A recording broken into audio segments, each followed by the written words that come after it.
猎物，却是没能杀人的寒风。老师，对不住了，这次也连累您了。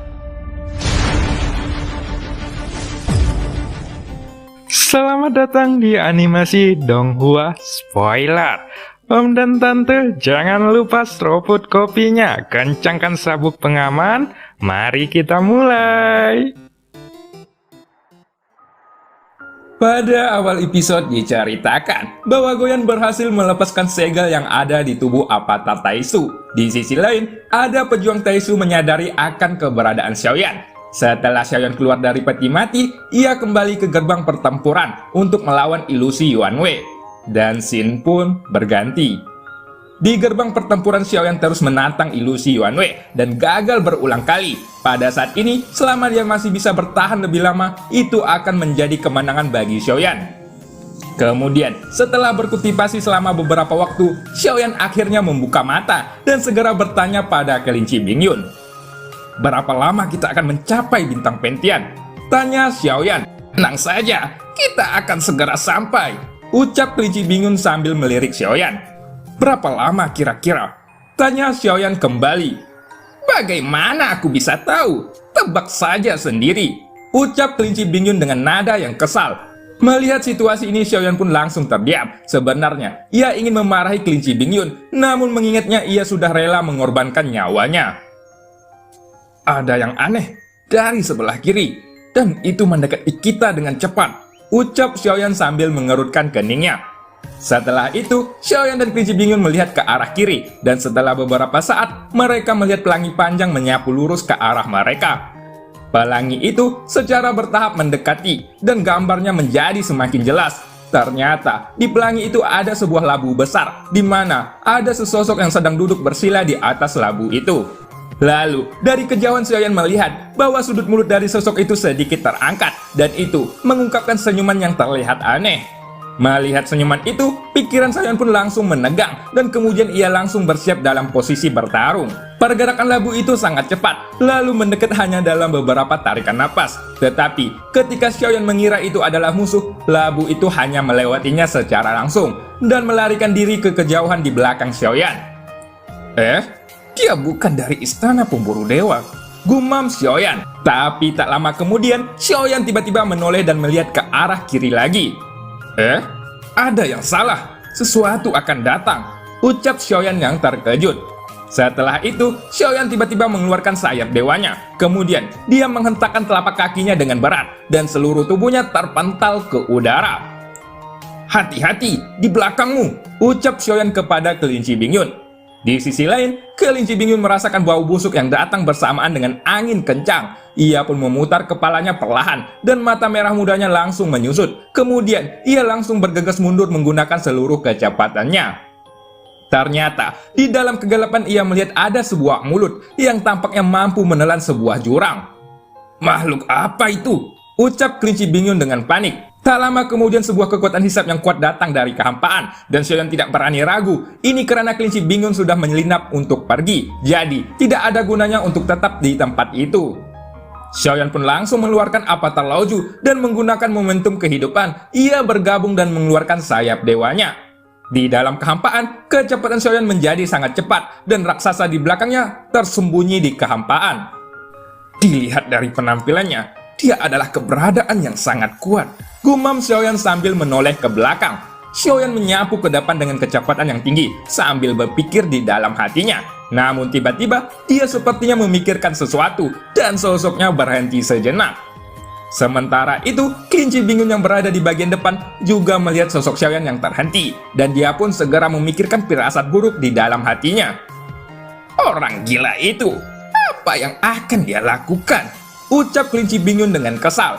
Bahkan di kejauhan, sosok yang duduk bersila di atas labu pun ia tidak benar-benar pergi. Sosok itu menonton adegan ini dari kejauhan. Dan ketika dia menatap Xiaoyan yang tiba-tiba berhenti, matanya sedikit melebar. "Hei, dasar orang sialan, apakah sudah gila? Itu adalah Suekun, monster bermulut besar. Kamu tidak akan bisa membunuhnya sama sekali," ucap kelinci Bingyun sambil berteriak. Apakah mungkin makhluk itu juga salah satu dari binatang reruntuhan? Baiklah, aku akan melihat. apakah aku bisa memasukkannya ke dalam reruntuhan spiritual atau tidak? Gumam Xiaoyan di dalam hatinya. Di dalam kegelapan itu, di depan Xiaoyan mata besar seperti binatang tiba-tiba terbuka. Dan ini membuat Xiaoyan terkejut. Ternyata itu adalah salah satu mata dari makhluk yang bernama Suekun itu.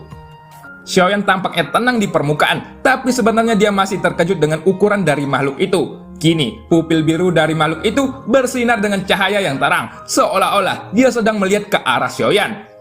Tak lama kemudian, Xiaoyan pun mengangkat lengannya secara perlahan, lalu dia membuat gerakan yang luar biasa. Apa-apaan orang gila itu? Apa yang dia coba lakukan untuk mengganggu makhluk besar itu? Dia akan terbunuh, bahkan hanya dengan tiupan kecil, ucap kelinci Bingyun dari kejauhan. Di sisi lain, sosok yang duduk bersila di atas labu juga tiba-tiba mengecilkan pupil matanya. Dan dia menatap Xiaoyan yang perlahan mengangkat tangannya di depan mata biru yang besar itu. Sosok di atas labu ini juga tampaknya menahan napasnya saat ini. Itu karena dia tidak tahu apa yang akan dilakukan Xiaoyan pada saat ini. Terima kasih, ucap Xiaoyan sambil menangkupkan tangannya pada makhluk itu. Xiaoyan tiba-tiba berkata pada saat ini, seolah-olah dia sedang melakukan percakapan dengan jiwa yang ada di dalam makhluk itu. Tak lama kemudian, cahaya hitam yang ada di tangan Xiaoyan tiba-tiba melonjak, dan dalam sekejap, monster besar yang bernama Suekun itu tiba-tiba menghilang dari kehampaan ini. Pada saat ini tidak ada yang tahu apa yang dilakukan oleh Xiaoyan dengan makhluk itu, dan ketika makhluk itu menghilang, sosok kelinci Bingyun dan yang menaiki labu pun mereka langsung tercengang dibuatnya. Apakah dia membunuh Suekun? Gumam sosok yang menaiki labu. Tidak, itu tidak mungkin. Tidak ada aura kematian yang aku rasakan. Ia seharusnya memindahkan makhluk itu ke suatu tempat yang tersembunyi. Jika dia bisa memindahkan makhluk raksasa seperti itu, dia pasti memiliki harta di luar imajinasiku. Setidaknya, itu jelas bukan sesuatu yang bisa dilakukan oleh Kaisar Keabadian. Gumam sosok itu sambil mengerutkan keningnya. Di sisi lain, kelinci Bingyun juga masih membuka mulutnya karena terkejut, dan kemudian ia pun berpikir sebelumnya. Cuying juga menghilang seperti ini. Apakah dia menggunakan teknik yang sama untuk menghilangkan ikan besar itu? Gumam kelinci Bingyun. Mata kelinci Bingyun pun tiba-tiba menyusut, hatinya bergetar, dan dia segera memiliki firasat buruk. Tepat ketika dia merasakan perasaan aneh di hatinya, Xiaoyan berbalik, lalu menatapnya sambil mengangkatkan tangan. Dalam 3 hitungan napas, kamu tidak kesini, aku akan melenyapkanmu juga, ucap Xiaoyan sambil menyeringai. Ketika mendengar ini, hati kelinci Bingyun langsung menegang, dan dia tidak berani memikirkannya, dan segera melesat menuju ke sisi Xiaoyan. Lihat, bintang yang bersinar itu adalah bintang Pentian. Kemarilah duduk di punggungku, aku akan bergerak dengan kecepatan penuh, ucap kelinci Bingyun sambil tersenyum masam. Kini, ekspresi Xiaoyan masih sangat acuh tak acuh, bahkan dia juga memancarkan niat membunuh dari wajahnya. Kemudian, tanpa menjawab kelinci Bingyun, Xiaoyan pun duduk bersila di atas punggung yang lembut, dan kelinci Bingyun pun segera menyapu dan bergegas untuk menuju ke kejauhan tanpa ragu-ragu. Di sisi lain pada saat yang sama, ketika Xiaoyan dan kelinci Bingyun pergi, sosok yang duduk di atas labu pun terlihat ragu-ragu sejenak. Namun kemudian, ia mengikuti Xiaoyan dan kelinci Bingyun. Orang sialan! Tidak, Xiaoyan Koko, bagaimana kamu bisa melakukannya? Kemana Suekun dan Juying pergi? Bisakah kamu memberitahuku? Tanya kelinci Bingyun. Itu rahasia, ucap Xiaoyan dengan nada yang dingin. Kalau begitu, mereka masih hidup bukan? Tanya kelinci Bingyun dengan ragu-ragu. Kalau begitu, aku akan membiarkanmu untuk bertemu mereka. Apakah kamu mau? Tanya Xiaoyan. Tempat macam apa itu? Bisakah aku kembali ketika aku pergi ke sana? Tanya kelinci Bingyun yang semakin penasaran. Itu belum tentu, ujar Xiaoyan. Kalau begitu tidak apa-apa, aku tidak tertarik, ucap kelinci Bingyun yang buru-buru menjawab. Lain kali, jika kamu melarikan diri sendirian seperti sebelumnya, aku akan mengirimmu ke sana. Di sana kamu akan kesepian sampai kematian menjemputmu, ucap Xiaoyan. Kelinci Bingyun kaget dan shock ketika mendengar ini. Kejadian sebelumnya murni kecelakaan. Lain kali, aku tidak akan melakukannya lagi. Aku bersumpah, aku akan melindungimu dengan seluruh hidupku, ucap kelinci bingung dengan tegas. Namun saat dia berbicara, ekspresi Xiaoyan tiba-tiba berubah, lalu dia pun menoleh ke belakang. Tunggu dulu, ada seseorang yang mengikuti kita. Dilihat dari auranya, ia adalah pria yang menaiki labu sebelumnya, ucap Xiaoyan dengan dingin. Mendengar ini, kelinci bingung pun langsung menggunakan kecepatannya. Tetapi, kemudian Xiaoyan segera menepuk punggungnya. Tunggu, aku ingin melihat apa yang ingin dia lakukan dan apa sebenarnya yang dia rencanakan, ucap Xiaoyan dengan suara yang dalam. Bintang Pentian ada di depan kita. Kita tidak perlu membuat rencana tambahan. Sejauh yang aku tahu, Istana Pemburu Dewa menyembunyikan banyak orang kuat. Jika dia termasuk dari mereka, kita akan sulit untuk mengatasinya, ucap kelinci Bingyun. Saat ini, Xiaoyan benar-benar membuatnya berhenti. Namun sebelum kelinci Bingyun bisa berbicara lagi, Xiaoyan tiba-tiba bergerak dan pergi sendirian.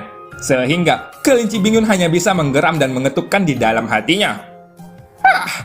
Apa yang ada di dalam kepalanya? Gumam kelinci Bingyun dengan kesal. Setelah itu, Xiaoyan berhenti dan melihat ke belakang. Kemudian, labu itu muncul di kejauhan. Lalu dia tampak tidak ragu untuk muncul di depan Xiaoyan. Apa yang ingin kau lakukan, Tuan? Tanya Xiaoyan. Aku benar-benar minta maaf. Aku dikejar oleh Sui Kun dan tidak ada yang bisa kulakukan sekarang. Aku hanya ingin berterima kasih kepadamu, ucap sosok yang ada di atas labu. Sosok di atas labu itu segera berdiri dan mengepalkan tinjunya dengan hormat ke arah Xiaoyan. Di sisi lain, Xiaoyan melirik orang itu dengan dingin, tetapi dia tidak berbicara dan segera berbalik untuk siap pergi lagi. Akan tetapi, pada saat ini sosok di labu itu masih mengikuti Xiaoyan dari belakang, dan Xiaoyan juga mengerutkan keningnya ketika mengetahui ini. Jika kamu terus mengikutiku, jangan salahkan aku jika aku berbuat kejam kepadamu, ucap Xiaoyan sambil menoleh ke belakang. Aku benar-benar minta maaf, Tuan. Aku dikejar oleh Sui Kun untuk waktu yang lama, dan aku juga membutuhkan beberapa persediaan kali ini. Aku tidak mengikutimu dengan sengaja, tetapi aku juga ingin pergi ke Bintang Pentian. Kuharap Tuan akan mengerti, ucap sosok itu yang berada di atas labu. Alis Xiaoyan pun sedikit berkerut ketika mendengar ini, dan dia selalu merasa bahwa ada sesuatu yang salah dengan orang itu. Namun, sampai saat ini Xiaoyan tidak merasakan niat membunuh darinya. Kemudian, Xiaoyan mengabaikan orang itu dan memejamkan matanya. Akan tetapi, dia tidak memasuki pagoda emas lagi. Ini karena dia sudah hampir sampai ke Bintang Pentian. Setelah itu, sosok itu pergi ke sisi kelinci Bingyun. Lalu ia menoleh dan melihat Xiaoyan sambil tersenyum. Dan kemudian dia pun berkata, tampaknya Tuan datang ke Bintang Pentian untuk pertama kalinya. Kalau begitu, aku bisa memimpin jalan untukmu, ucap Yonghe. Tidak. Aku sangat akrab dengan Bintang Pentian, ucap Xiaoyan. Xiaoyan menolaknya secara langsung, dan ketika mendengar ini, mulut kelinci Bingyun langsung berkedut. Kalau begitu Tuan pasti tahu bahwa di sana ada kota yang bernama Kota Pentian. Aku punya kenalan di kota itu. Biasanya akan sulit bagi orang luar untuk masuk ke sana. Jika Tuan tidak keberatan, aku bisa mengatasi masalah itu, ucap Yonghe yang mencoba merubah topik. Kebetulan aku juga punya kenalan di sana, ucap Xiaoyan. Xiaoyan tiba-tiba menoleh dan menatapnya dengan tatapan yang dingin. Apakah kamu dari Istana Pemburu Dewa? Tanya Xiaoyan. Kenapa kamu mengatakan itu? Aku memiliki kebencian yang sangat besar dengan Istana Pemburu Dewa, ucap Yonghe. Mungkinkah bintangmu juga dihancurkan oleh Istana Pemburu Dewa? Tanya Xiaoyan sambil mengangkatkan alisnya. Mendengar ini, Yonghe pun langsung terdiam dan kemudian dia menganggukkan kepalanya. Bagaimana kamu bisa tahu? Ketika itu, aku beruntung bisa selamat dari kehancuran, ucap Yonghe dengan wajah yang suram. Dalam perbincangan barusan, Bintang Pentian pun sudah terlihat di depannya. Kemudian, setelah mendekat, ada gerbang surgawi yang besar tergantung di atas bintang-bintang tersebut. Di sisi lain, ada banyak penjaga yang berdiri di luar gerbang surgawi. Jadi, selanjutnya Xiaoyan segera datang ke gerbang surgawi itu. Untuk memasuki bintang ini, kamu harus membayar sebanyak 10.000 pil energi, ucap penjaga. 10.000 pil energi? Itu sangat mahal, ucap Yonghe sambil cemberut dan menatap Xiaoyan dari waktu ke waktu. Sementara itu, Xiaoyan langsung memberikan 10.000 pil energinya. Tetapi penjaga itu segera melihat lagi ke arah kelinci Bingyun. Anjing ini juga harus membayarnya, ucap penjaga itu. Begitu suara penjaga terdengar, sosok besar kelinci Bingyun pun menghilang dan berubah menjadi bentuk manusia. Kemudian ia melangkah maju untuk meraih penjaga itu. "Siapa yang kamu sebut anjing?" ucap kelinci Bingyun dengan marah. Mata merah muda kelinci Bingyun melonjak karena marah dan kedua telinga kelincinya langsung berdiri tegak. Para penjaga itu tidak marah dengan tindakan kelinci Bingyun, tetapi sebaliknya mereka langsung tersenyum lalu meminta maaf. Maafkan aku Nona Kelinci, ucap penjaga itu sambil menangkupkan tangannya. Lupakan saja, aku tidak bisa menyalahkanmu, ucap Xiaoyan sambil tersenyum. Apa maksudmu? Aku terlihat seperti anjing, ucap kelinci Bingyun sambil menoleh dan menatap Xiaoyan dengan mata merahnya. Mungkin ia hanya belum pernah melihat kelinci yang ganas sepertimu, ucap Xiaoyan. Kamu? Kapan aku bertingkah ganas? Ucap kelinci Bingyun dengan marah. Kemudian Xiaoyan menatap kelinci Bingyun dari atas ke bawah. Kelinci itu ketika berubah menjadi humanoid, dia bisa digambarkan seorang wanita muda dengan tubuh yang langsing dan juga berpakaian yang terlihat seksi. Ketika Xiaoyan memperhatikan tubuhnya, kelinci Bingyun segera melirik ke bawah dan tiba-tiba menghalangi tubuhnya dengan tangannya. Ini sangat kejam, ucap kelinci Bingyun dengan marah. Baiklah, ayo kita pergi, ucap Xiaoyan. Kemudian, setelah dia berbicara, Xiaoyan langsung mengambil langkah maju dan bergerak menuju gerbang surgawi. Tunggu tuan, bisakah kamu meminjamkan 10.000 pil energi? Aku janji, aku akan mengembalikannya kepadamu ketika aku memasuki bintang ini, ucap Yonghe yang tiba-tiba berkata. Pada saat ini, Yonghe berbicara di belakang Xiaoyan. Langkah Xiaoyan pun menjadi sedikit pelan, dan Yonghe tiba-tiba merasakan kegembiraan di dalam hatinya. Kemudian, Xiaoyan menoleh sedikit, tetapi matanya tidak menatap Yonghe. Dia menatap kelinci Bingyun yang masih cemberut di belakangnya. Kamu akan pergi atau tidak? Jika kamu tidak akan pergi, aku tidak akan memberikanmu tumpangan, ucap Xiaoyan kepada kelinci Bingyun. Dan cerita pun berakhir. Sampai jumpa di episode selanjutnya. Siang hari makan kuaci. Cukup sekian hari ini.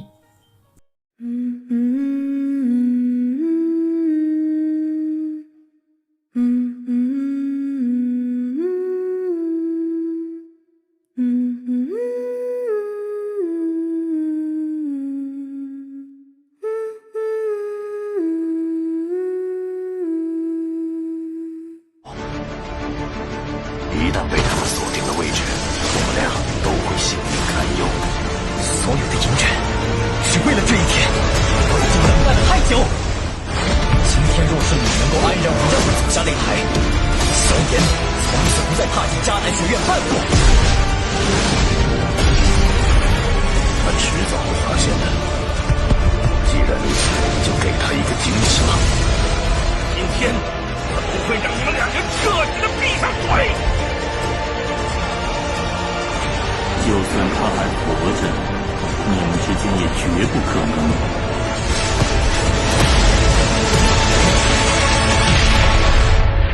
加玛帝国云岚宗，我萧炎回来了。